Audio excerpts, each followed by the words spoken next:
Good evening, everyone. Welcome to post-game coverage of Game 6 of the OHL Championship Series. The series will go the distance to Game 7 after the Windsor Spitfires take a 5-2 win tonight. Joined now by Hamilton Bulldogs head coach Jay McKee, along with forward Logan Morrison.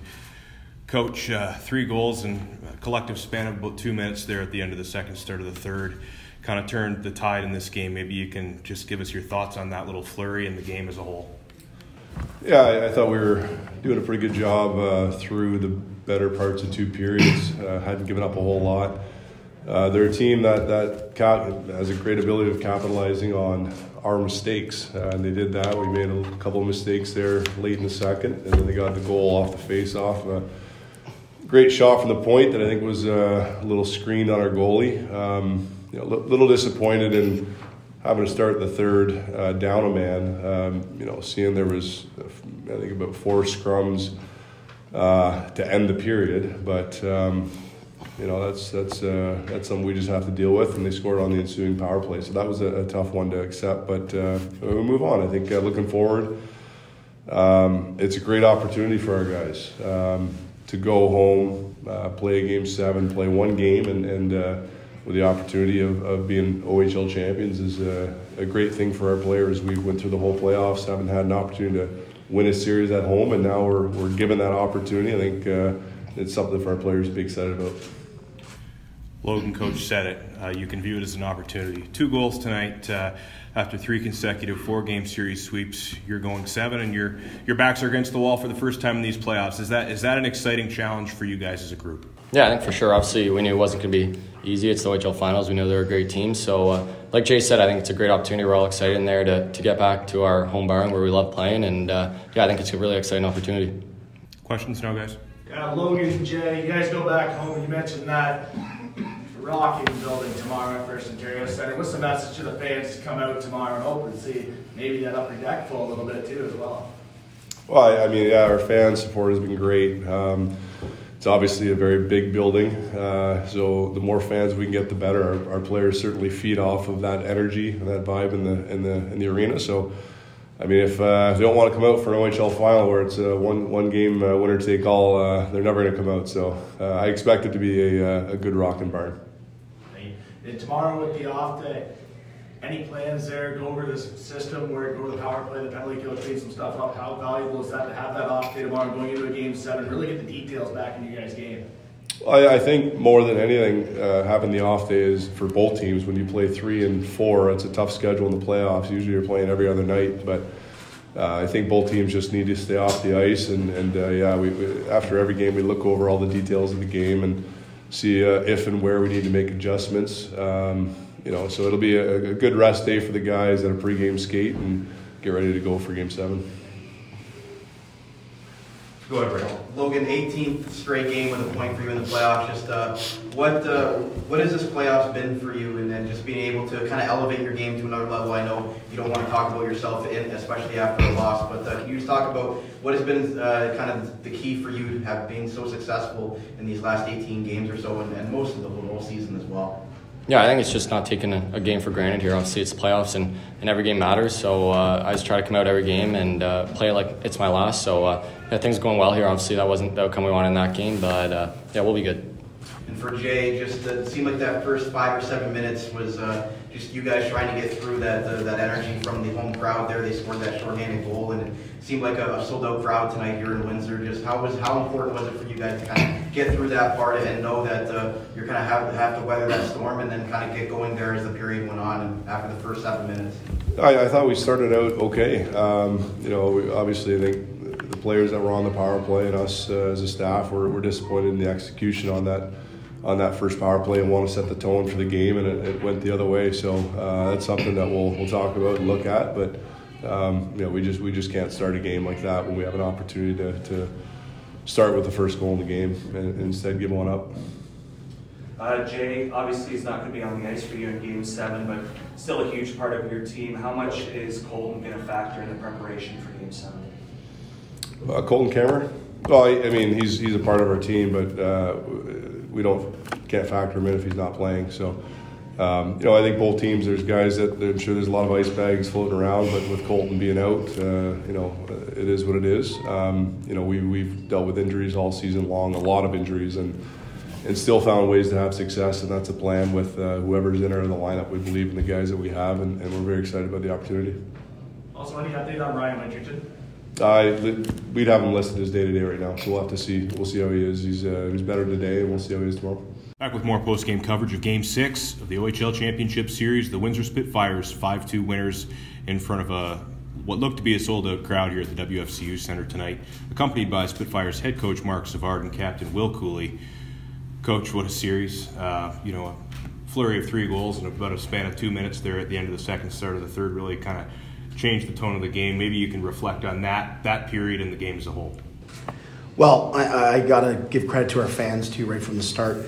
I mean, that sequence of Cools and Johnny trying to score shorthanded, they had 3 opportunities, and then for D'Amico to do what he did, and then the fans just blew the roof off the place. And our guys got a ton of energy from it, and it just seemed like, we were destined tonight. We worked, we believed, and even when they went up 2-1, I thought that we just stayed with the system. We've been doing it all year. We stay with it, and tribute to these guys. I mean, it's all them. I mean, I make line changes and do some things like that, but these guys battle every night, and I'm proud of them. We've been through some tough series, and we've learned a lot from it, and this is a good hockey team we're playing. Will, captain of this team, goal and assist tonight. How special is it to see the group rebound from a pair of consecutive 1-goal losses to come out with the effort you did tonight? Oh, obviously it's huge. I'd expect nothing less. So we're a pretty resilient group, and I was talking about before the game with someone that we were in this exact same position last series too. Down 3-2, so it wasn't quite unfamiliar waters for us. So I was expecting a big bounce back for us for sure. Questions, guys? Just to touch on that last point, since you've been through this in the last series, Marc, can you talk about how much that played a factor, that you've been here, done that sort of thing?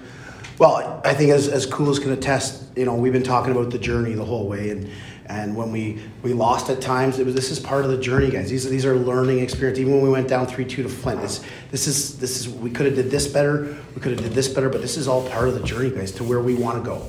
And tonight was just a good, we had some good confident talks between periods, start the game, and we knew what we had to do. We did it again, and we've been there before, exactly what we talked about and you're talking about, and we're on home ice. So what an opportunity here. Instead of being Game 6 on the road, we're at home, and the crowd showed up, and the boys showed up big time. So a real tap to all these guys. I'm so proud of them, and we got a big job ahead. We know that. We're going to get out of here tomorrow, have a nice meal, get some rest, have a nice morning skate on Wednesday, and give them the best we got.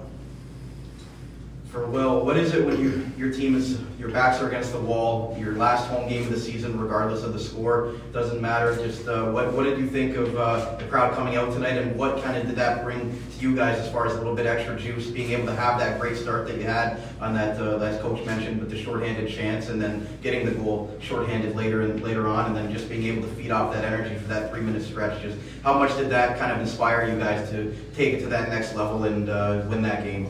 Yeah, obviously it was huge. I mean, our crowd has been great all playoffs, and like I've said time after time, they really stepped it up this series. Sold out last home game, pretty much sold out tonight, it felt like, and it gives us tons of energy on the bench. I felt like on that shorthanded shift, I could have just kept going because the fans were just screaming, and it gives you energy on the ice. So I thought it was really good.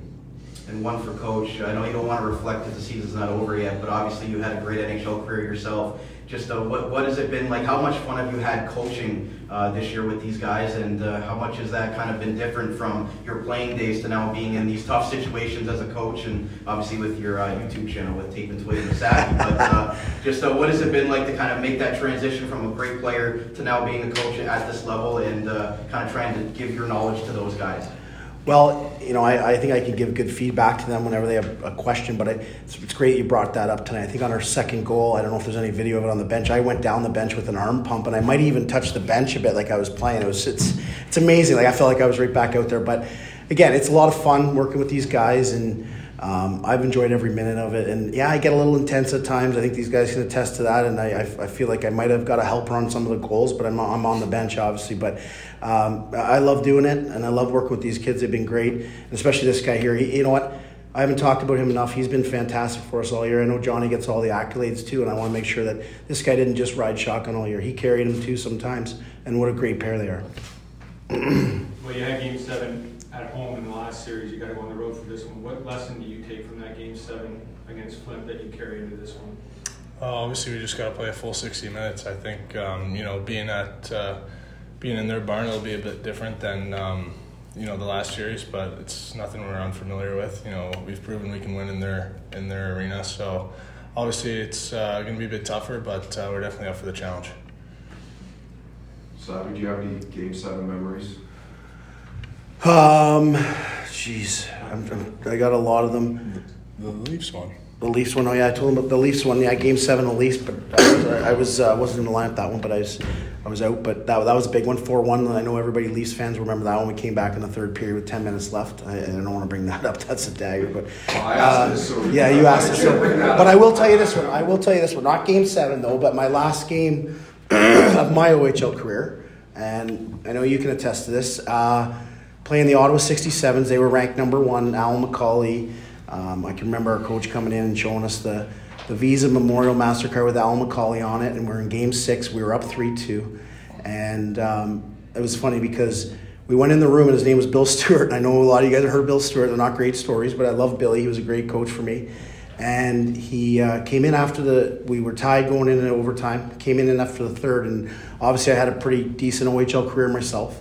And he had gone through a couple guys in the room and talked, and he left the room with, Savvy, what do you want to be known as in this league? A regular season phenom and a playoff bum. And I scored 17 seconds in overtime in Game 6, and I was assistant captain, so I didn't get the trophy first, but I ended up handing it to him, and I told him that I'm not a playoff bum. So that's probably my best memory, Game 6, winning the OHL Championship. With that, guys, we'll tee up Game 7 on Wednesday night in Hamilton. Thank you.